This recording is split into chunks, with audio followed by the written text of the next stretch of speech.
গত এক বছরে আমরা অনেক সংকট ও সম্ভাবনার মধ্য দিয়ে পার করেছি। অনেক ঘটনা, দুর্ঘটনা আমাদের গভীরভাবে বেদনাহত করেছে।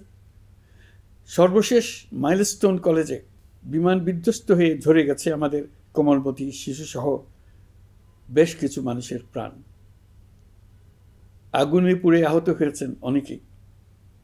এই ঘটনা আমাদের সবাইকে শোকস্তব্ধ করে দিয়েছে।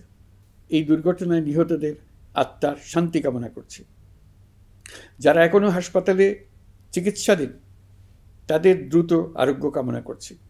এই ভয়াবহ দুর্ঘটনার পর সিঙ্গাপুর, চীন, ভারতসহ কয়েকটি দেশের যে সকল চিকিৎসক এবং নার্স আহতদের সেবায় অক্লান্ত পরিশ্রম করেছেন তাদের প্রতি কৃতজ্ঞতা জানাচ্ছি। যারা রক্ত দিয়ে আহতদের পাশে দাঁড়িয়েছেন কৃতজ্ঞতা জানাচ্ছি তাদের প্রতিও।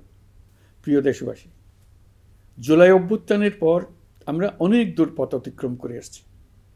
আমাদের জাতীয় জীবনে শান্তি শৃঙ্খলা ফিরে এসছে, অর্থনীতিতে গতিশীলতা এসছে, সংকট দূর হয়েছে।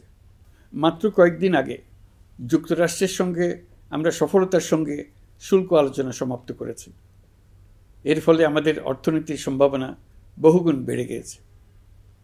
যখন এক বছর আগে আমাদের অন্তর্বর্তীকালীন সরকার 16 বছর ব্যাপী একটানা ধ্বংসযজ্ঞ এবং লুটপাটে বিধ্বস্ত এক অর্থনীতির দায়িত্ব নিয়েছিলাম, তখন কারোরই মনে হচ্ছিল না এই বিধ্বস্ত অর্থনীতিকে আবার সহজে চালু করা যাবে।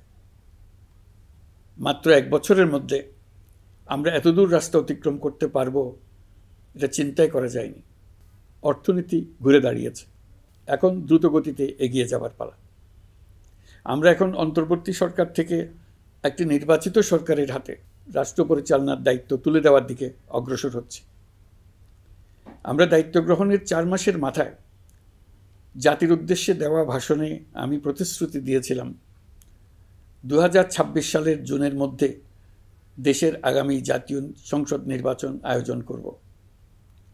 তবে নির্বাচনের আগে আমাদের অত্যাবশ্যকীয় কয়েকটি কাজ সম্পন্ন করতে হবে। এর মধ্যে অন্যতম হল জুলাই ঘোষণাপত্র ও জুলাই সনদ। আজ জুলাই গণ অভ্যুত্থান দিবসে সকল রাজনৈতিক দলকে সঙ্গে নিয়ে আমরা জাতির কাছে জুলাই ঘোষণাপত্র উপস্থাপন করেছি।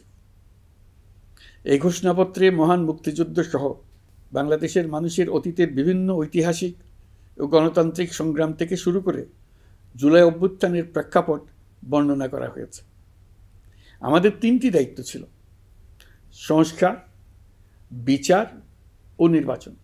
জুলাই অভ্যুত্থানের ছাত্র, শ্রমিক, জনতা দেয়ালে দেয়ালে যে প্রত্যাশার কথা লিখে রেখেছিল তার অন্যতম ফোকাস ছিল রাষ্ট্র ব্যবস্থার গণতান্ত্রিক সংস্কার।